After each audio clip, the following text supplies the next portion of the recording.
Hello, Cardano. I'm Sim, and welcome to the bunker.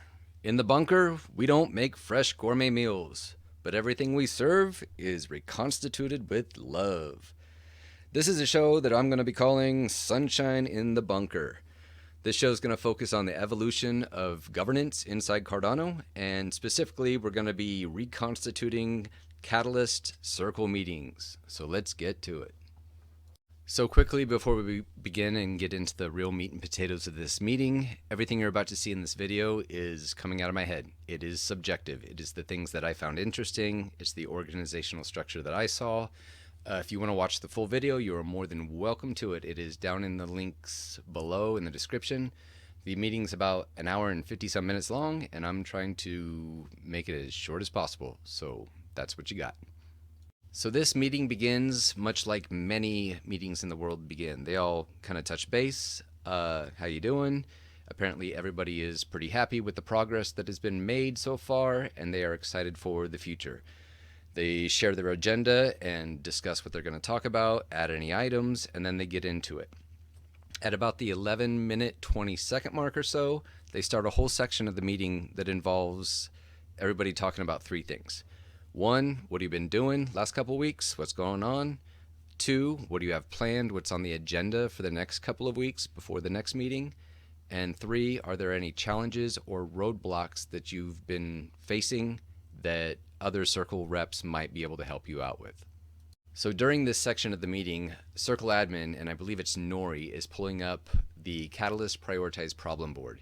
And the board is basically a list of the different issues that they found and the problem solving things that they're doing to get that resolved.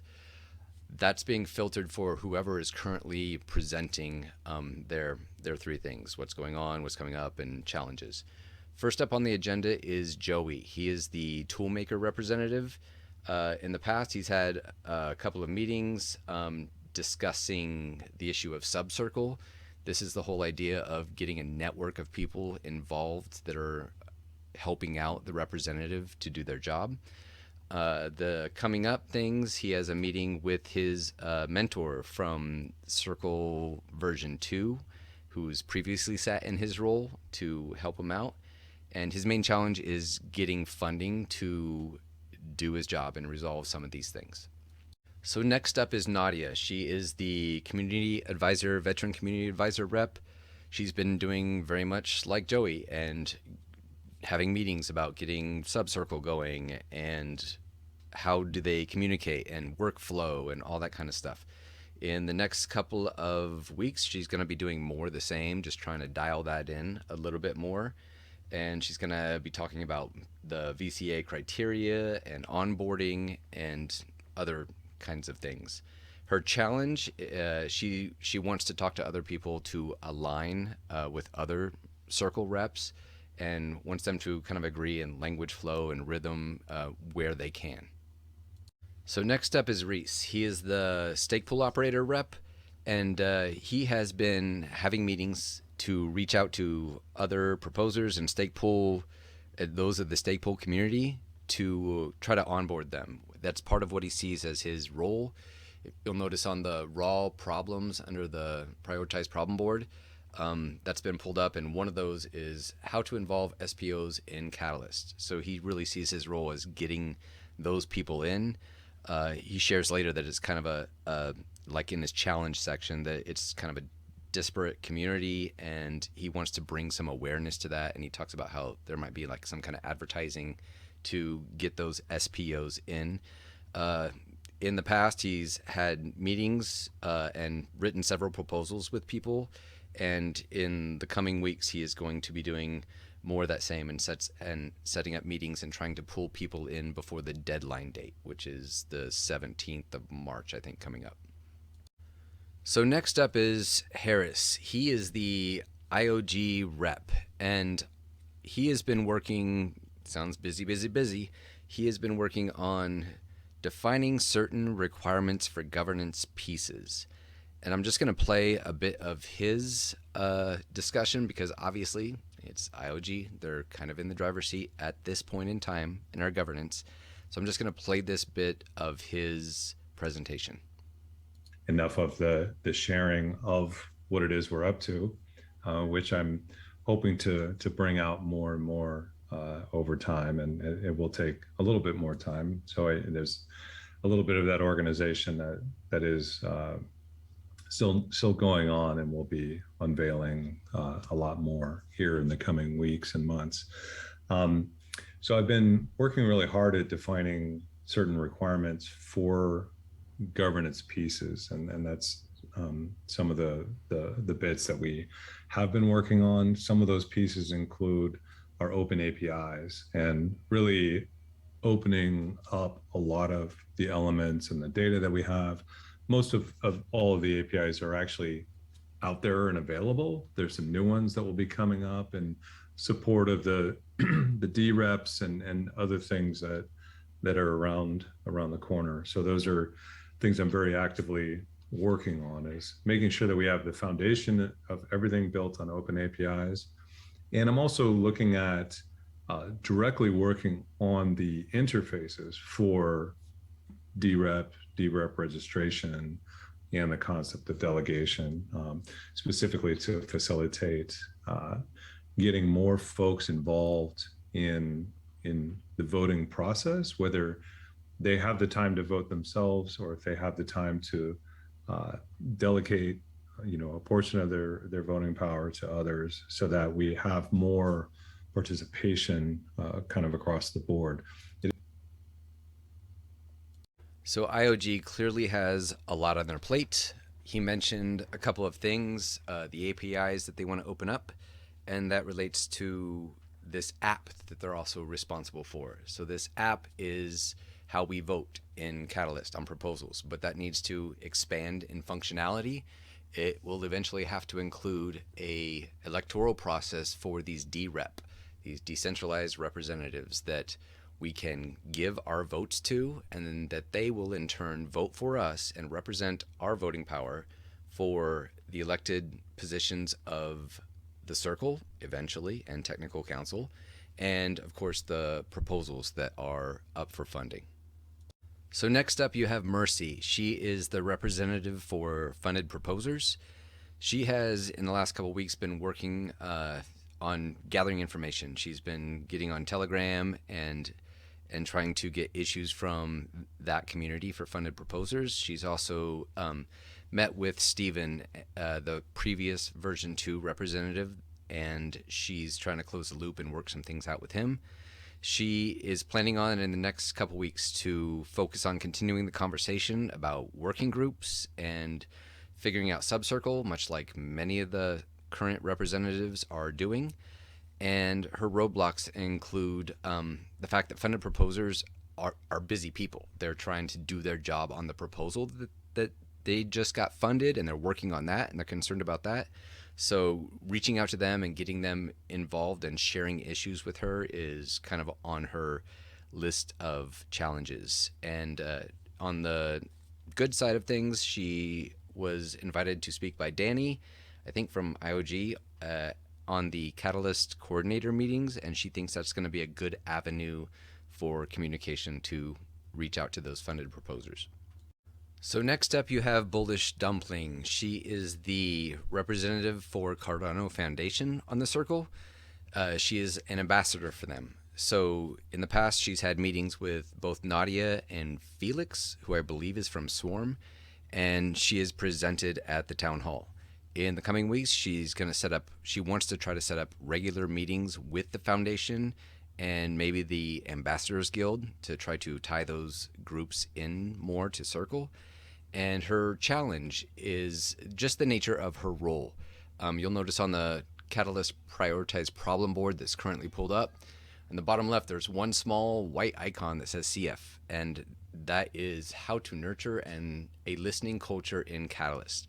That's kind of the only thing assigned to her right now, and it's just the nature of her unique role from Foundation and trying to tie Foundation more into this whole process that is her challenge. So after this, they roll into a section called Consent Agenda. The previous cycle of the what you do, what's coming up, what's your challenges was called Circle Stand Up. It's important to note that Dimitri, the representative for the general ADA holder, was absent, so there was no presentation from him. There was also no representative that sat in on this meeting to speak for him. So, minus that presentation, they're going to roll into the consent agenda. And first up is Nadia presenting on CA incentives, community advisor incentives. Okay, so scratch that bit about Nadia speaking about CA incentives. Apparently, there was a miscommunication. Somebody put this on the agenda. It was not Nadia. She wasn't prepared to speak about this. She mentioned she could talk about some document and whatnot that had to do with CA incentives, but she doesn't feel like it's the best use of time right now to talk about that. So there was a little bit of confusion right there.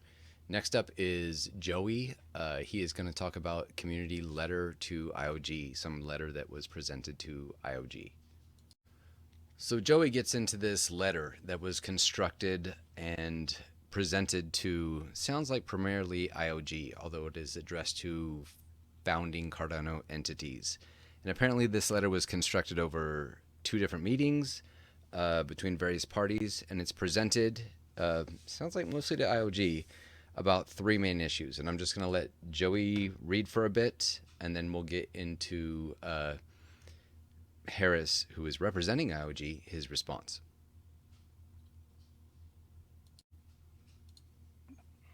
Number 1 was designated representatives, or our DREPs.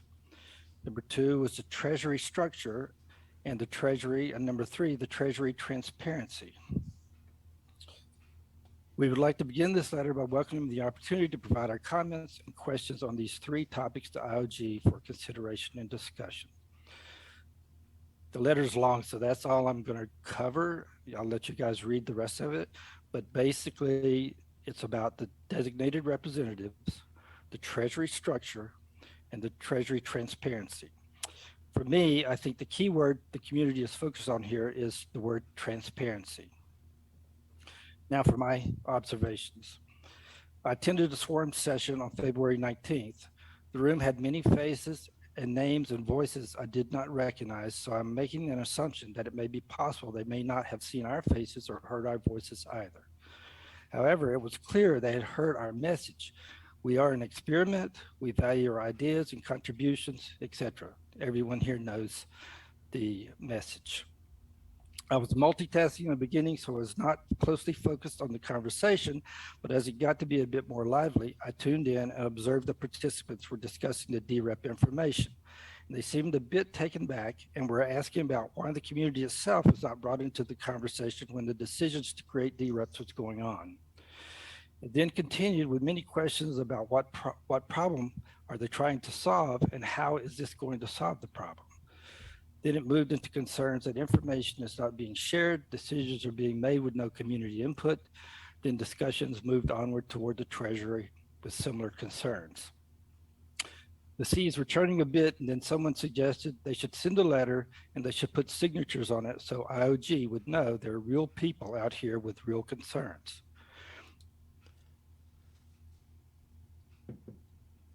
So this letter put together by Joey and his associates is basically providing some critical feedback, let's just say it like that, to IOG and commenting on the relationship of transparency and the whole idea that the community is not involved in these discussions. Obviously, this is going to be a contention point in this weird transition period of handing off a protocol that's been developed and founded by IOG to the community. It's just going to be an issue. So it's kind of bringing up some issues around the Treasury and the DREPs that were previously mentioned. And next, I just want to play a bit of Harris's response to that. He starts off by welcoming the feedback and gets into the whole idea after about how, they're working with wallets right now. And while they appreciate the whole idea of one person, one vote, that their goal is really to increase participation of wallets because they notice that there's a lack of participation.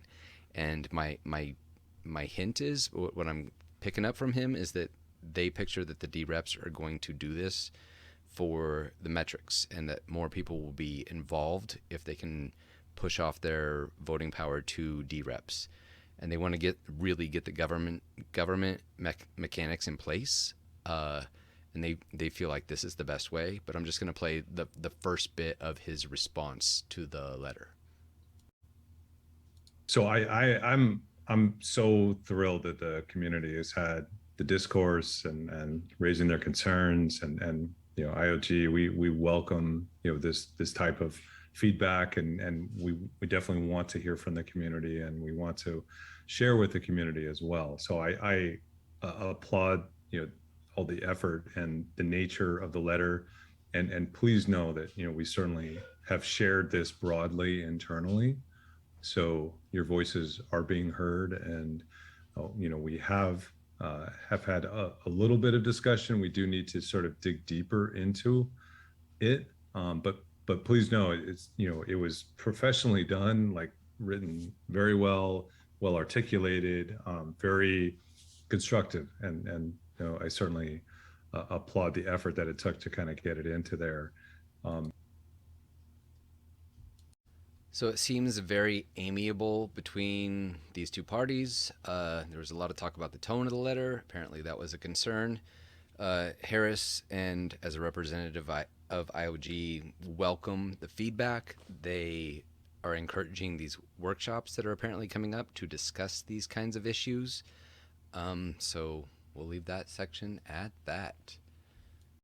All right, folks, this next section lasts from about the 46 5-second mark up until the hour and 16-minute mark. So this is going to get bunker style consolidation mode real quick.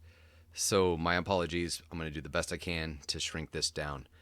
Mercy is supposed to talk, but then Joey jumps in and asks a pretty basic question. And this whole section, in my mind, has to do with something I like to call like core governance infrastructure.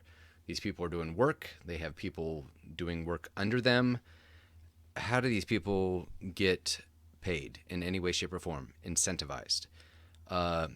The idea comes up, again, that the admin team put in previously. There's a rapid funding mechanism in the total of $7,000 that got distributed to each rep to use as they see fit for this type of infrastructure stuff. First off, Joey just basically asks a question, and he says, hey, I have this person, June. I really want to make her my official rep. She probably needs some incentivization, some pay for doing this work. I envision her being present and in different time zones when I cannot be, just because there's a ton of meetings, and he really wants an ear to the ground, and June is going to be that right-hand person for him. So he wants to kind of officially declare this, and he's asking for feedback. Nadia pops up and says, well, we're kind of doing it differently. There's a lot of volunteer stuff. There's temporary champions, she likes to call them, that pop up for an individual problem to solve that problem, and then they kind of disappear. It's not an official role. And then Reese pops in and has this bit of advice, which is great, so I'm just going to play it. So we kind of have the opportunity to experiment, and I think we should just do it, right? If you have a reason to use this kind of funding, then try it out. Like you were saying, there's no one right or wrong way for how we want to organize our groups. So if that's what you want to do, then I think you should just be free to do it. But just report it to us. Let us know how it goes so we can think about implementing something in the next round. And the other thing, sorry, quickly, Harris, is that I think we do need to get on a Catalyst Circle proposal to resubmit either this proposal exactly or something similar. We have the opportunity where we essentially are operating for 2 cycles, and this means that we have the chance to run an experiment as funding ourselves. So this whole issue of providing core governance infrastructure keeps coming up because they're in the unique position where this proposal for the $7,000, the rapid funding provided to each rep, was really only written for 3 months, but now their term is extending to 6 months. So this whole wrestling with this issue of how does this work? There was 3 months funding, and now we're sitting for 6 months, and this continuing to go back to proposal idea keeps coming up to fund their core business. So my apologies for the slaughter of the 46-minute up until the hour and 16-minute mark or so. This was a pretty interesting discussion that had a lot of interesting points. So after both Nadia and Joey and Reese chime in on how they're approaching this whole subcircle idea, I just want to play this bit from Joey because he's talking about the need for more people under him, subcircle, because of the global diversity nature of this whole project. And I think it's a very well put and needed point, so I'm just going to play it for you. For us to reach out to the globe, we all have to be sensitive, and I think we are, to the time zones and the dominant language of those time zones. We could cover the entire globe if we had a sensor in each one of those areas, which represent those communities that are out there speaking already every month, you know, because we have the East Coast and the LATAM group and the Asian group, etc. So if we really want to cover the global community, we need to be looking at time zones and dominant. So I generally avoid commentary on this. I really want to try to avoid commentary on this. This is more just what happened, but you know what? Right on, Joey. Appreciate that point.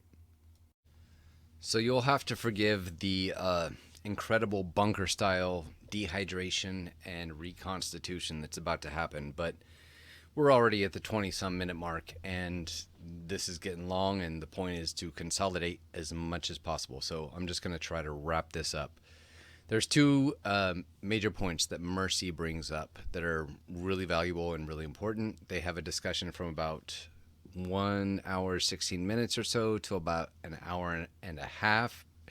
And she brings up the 2 points that, one, when are these guys going to get paid? All these funded proposers, they put in a proposal, and there's a delay between when they're approved and voted on and when they get funded. And there's the fluctuation of ADA price, and it creates a lot of uncertainty for these proposers trying to do the job that they were voted to do. So that's an interesting discussion, happens for a while, and then she brings up another point of, again, circling back to the whole idea of this core governance infrastructure. And the whole idea she's bringing up, which has been brought up in many places, is that the idea of going from fund to fund to fund is very inefficient, and it creates a lot of problems and dangers within the ecosystem. So she's trying to work that whole idea out, and many of the other circle reps are in the same position, and they agree. Harris seems on board with some of the things that he says towards the end. So that is something that the evolving governance system needs to figure out. How do we get away from this continual funding to round funding to support basic governance infrastructure? So after this, at about the hour and 30-minute mark or so, Reese brings up the idea of live streaming the circle meetings, which is an interesting point, personally. The idea that we want transparency, we want a throughput into the community. The video that I am currently condensing and dehydrating was over a week ago. So he brings up this idea, hey, maybe we should live stream it. A lot of people seem on board. Hey, we're being recorded anyway. Why not do that? The idea comes up, I believe, from Harris is okay, then how do we formally decide that? And this is an interesting point that gets brought up as, okay, are we voting? Are we raising hands? What are we doing? And this is just a logistical point for Circle to figure out. How do decisions get made on a formal level?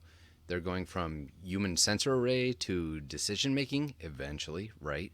So how does that get done? So that's an interesting discussion that takes place up until, oh, I don't know, about the hour and 37-minute mark.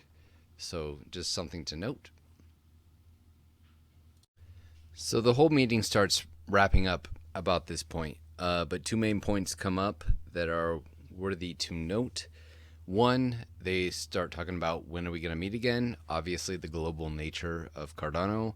There's a lot of time zones and a lot of geographical regions to figure in. It's a difficult problem. So they're trying to work out when they're going to meet again that works for everybody. Blah blah blah. It's hard. Anybody that's tried to get into these UTC timed meetings understands that. And then the idea circles back again to the whole idea of funding for basic governance infrastructure stuff that these people do on a regular basis. Why are we going back to the well time and time again for funding? This is stuff that just needs to get done. So that kind of wraps up. I'm cutting a couple things off, but we're dehydrating here, folks. That's what happens here. I hope this has been useful for you guys. Have a good day, Cardano. Sim out.